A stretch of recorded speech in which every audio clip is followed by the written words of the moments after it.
या फिर ये टच करते हैं। मतलब क्या है कि इनका बैंड गैप 0 है और इजीली जो इलेक्ट्रॉन्स हैं वैलेंस बैंड से कंडक्शन बैंड में इजीली फ्लो करते हैं, तो इनका बैंड गैप 0 होता है। फर्स्ट पॉइंट ये लिख लेना। इसमें बैंड गैप बता देना कि इसमें एक फाइनाइट बैंड गैप होता है जिसको ओवर किया जा सकता है बाय इंक्रीजिंग टेम्परेचर। आपसे फर्स्ट पॉइंट में सिर्फ इतना लिखना कि it has finite band gap, ठीक है। जैसे सिलिकॉन के केस में कितना है 1.1 इलेक्ट्रॉन वोल्ट, जर्मेनियम के केस में 0.67 इलेक्ट्रॉन वोल्ट। इसमें लिखना है no band gap, no band gap, finite band gap, और इसमें लिखना very large band gap, very large band gap.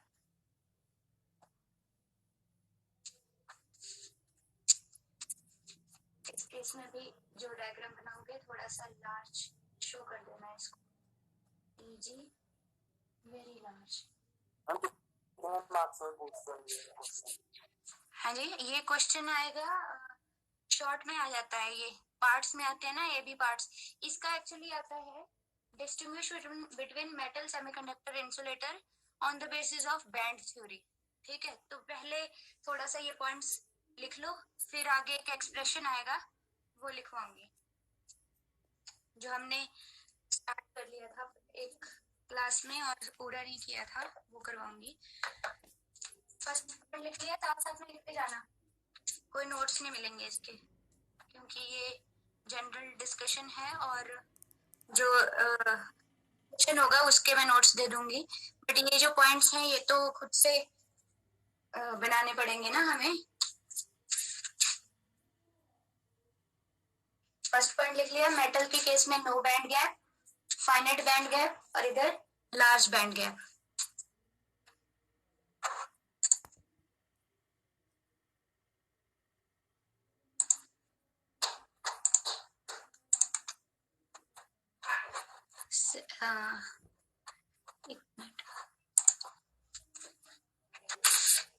अब देखो जब बैंड गैप ही इतना कम है, इस केस में नो बैंड गैप है, मतलब ये क्या है, इस केस में हाई कंडक्टिविटी है,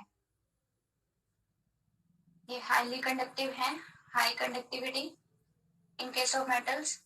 इनकी कंडक्टिविटी है, कंडक्टिविटी लाइज बिटवीन, देखो ये तो एक ना किसी किसी बुक में पैराग्राफ के फॉर्म में डिफरेंस बताया हुआ है, ठीक है, तो उसका ही मैंने थोड़ा सा सोच लिया हूँ कि हम क्यों ना डिफरेंस ऐसे बताएं, ठीक है। तो हम पॉइंट्स की फॉर्म में लिखेंगे तो अच्छे से समझ भी आएगा और ठीक भी रहेगा।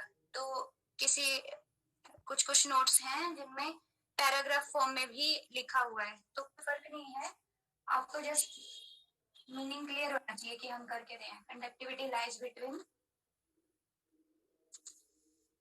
Metals and insulator. इसमें क्या है, no conductivity.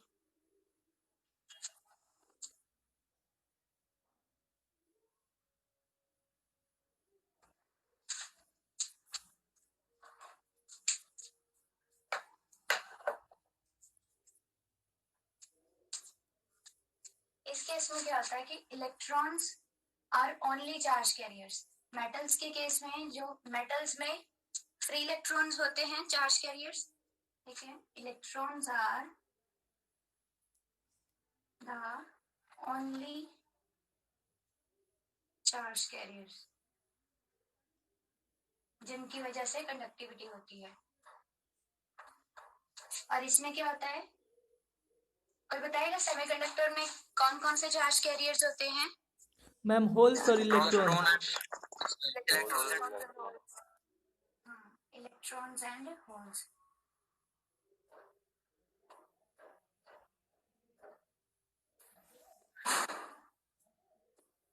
Are charge carriers in semiconductor. इस केस में नो चार्ज कैरियर्स।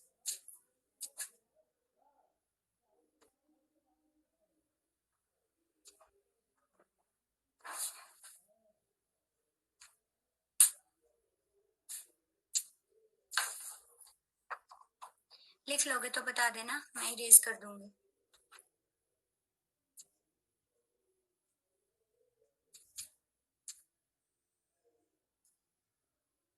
लिख लिया मैं अभी नहीं लिखा मैम, थर्ड पॉइंट लिखना अभी। अच्छा,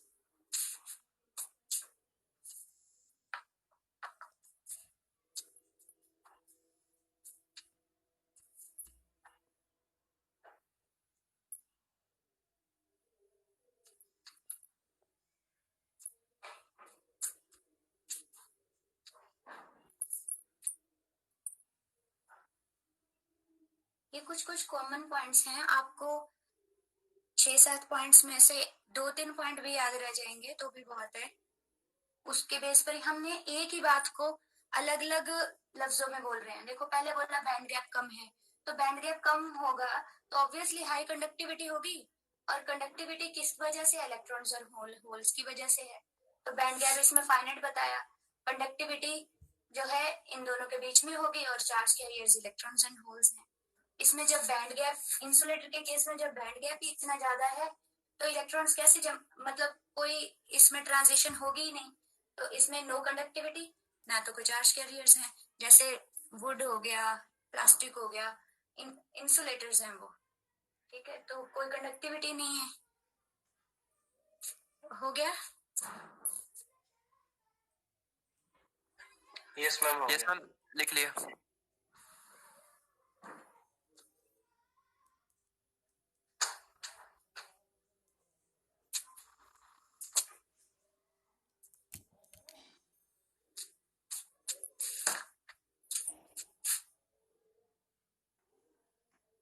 तीन पॉइंट हो गए हमारे ना। अब फोर्थ पॉइंट लिख लो कि टोटल करंट, अच्छा वो तो लिख लिया था आपने कि टोटल करंट जो था उसी पॉइंट में लिख लेना चाहे। Total current is due to, रहने दो, एक ही बात होगी, electrons are the only charge carriers, या फिर सीधा बोल दो कि total current is due to the flow of electrons, एक ही बात है। कई जगह अलग पॉइंट बनाया हुआ है इस चीज का, लिखना है तो लिख लो। एक ही बात को अलग अलग तरीके से लिख रहे हो आप, और कुछ नहीं है। Total current is due to the flow of electrons, जैसे मर्जी याद रहता लिख लो।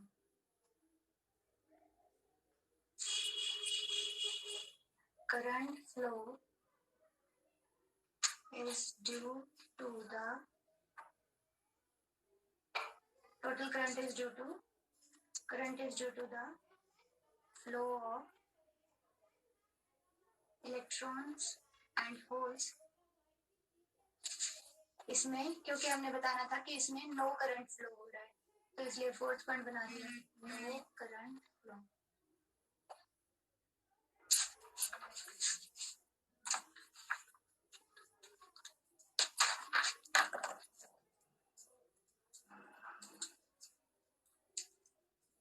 मेटल्स के केस में कंडक्टिविटी जो है टेम्परेचर बढ़ाने से कम हो जाती है, with increase in temperature,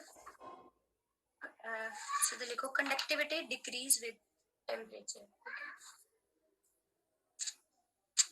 conductivity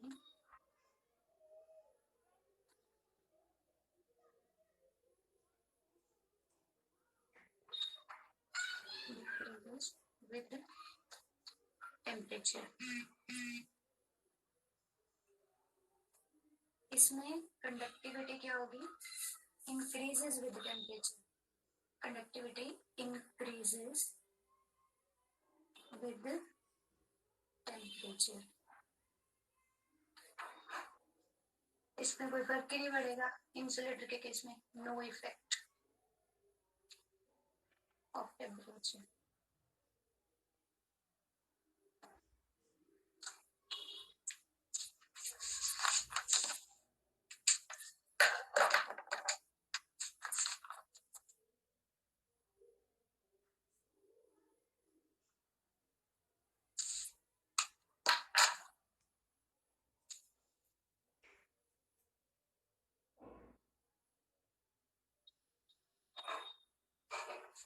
जितना ज़्यादा जैसे टेम्परेचर बढ़ाते हो आप सेमीकंडक्टर्स में, तो क्या होता है कि इलेक्ट्रॉन्स जंप करने लग जाते हैं वैलेंस बैंड्स ज़्यादा नंबर में, यहाँ से ऊपर जंप करने लग जाते हैं। ठीक है, तो जितना ज़्यादा कंडक्शन बैंड में इलेक्ट्रॉन्स होंगे उतना ज़्यादा ही कंडक्टिविटी होगी। तो इंक्रीज करते हैं टेम्परेचर आप, तो इसमें कंडक्टिविटी इंक्रीज होती है। इसमें टेम्परेचर इंक्रीज करते हो तो कंडक्टिविटी डिक्रीज होती है।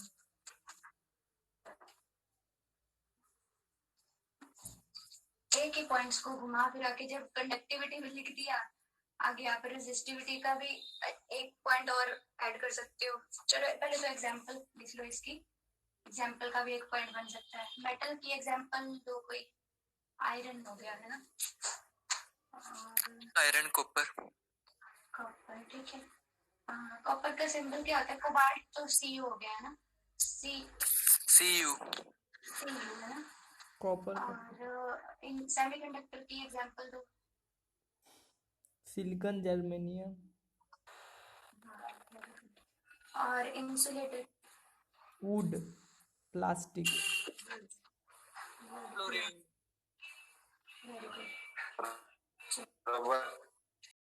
रबर हो गया। तो ये 6 पॉइंट हो गए। एक पॉइंट और ऐड कर सकते हो, रेजिस्टिविटी की रेंज लिखवाई थी मैंने एक बार ना। चलो लिखो, ये बताती हूँ। यहाँ पर बना सकते हो,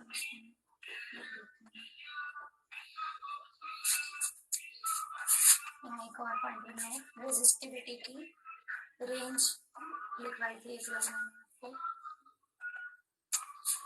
10⁻⁻14 to 7 इसकी रेजिस्टिविटी इन दोनों की ओम मीटर। इसकी रेजिस्टिविटी है 10, इसकी वेरी हाई लिख दो चाहे, ठीक है, बहुत ज्यादा है। इसकी रेजिस्टिविटी वो एक प्रेजेंटेशन थी ना, उसमें ये देखिए 14 to मीटर। ये थोड़ा वेरी कर सकती है, ठीक है, इसलिए परेशान मत होना। -5 to 6 मीटर। इस पॉइंट को रहने दो, इसमें थोड़ी सी कंफ्यूजन है रेंज में। मैम वो 10 to the power, बहुत है, इतने 5-6 पॉइंट बहुत है। मैम 6 to 14 होता है सेमीकंडक्टर में, और फिर 6 से नीचे होता है इसका। 6 to 14। हाँ यस मैम, और फिर उसका है, फिर उसी के हम लोग लिख लेंगे मैम चेक करके। हाँ, दे लिख लेना एक पॉइंट और ना, रेजिस्टिविटी की रेंज लिख देना, ठीक है। तो ये तो बेसिक्स है, चाहे इनको पैराग्राफ फॉर्म में भी लिख सकते हो आप, जैसे मर्जी आंसर आता है आपको। पैराग्राफ में लिखो, पॉइंट्स बना के लिखो। पॉइंट्स में थोड़ा अच्छा लगता है, थोड़ा चेकिंग करते टाइम भी अच्छा लगता है। और जो होगा आपका पेपर चेक करेगा और देखने में भी ठीक लगता है। चलो अब हम करेंगे on the basis of band theory, थोड़ा सा distinction between metal, insulator and semiconductors on the basis of band theory. लिख लोगे तो बता देना।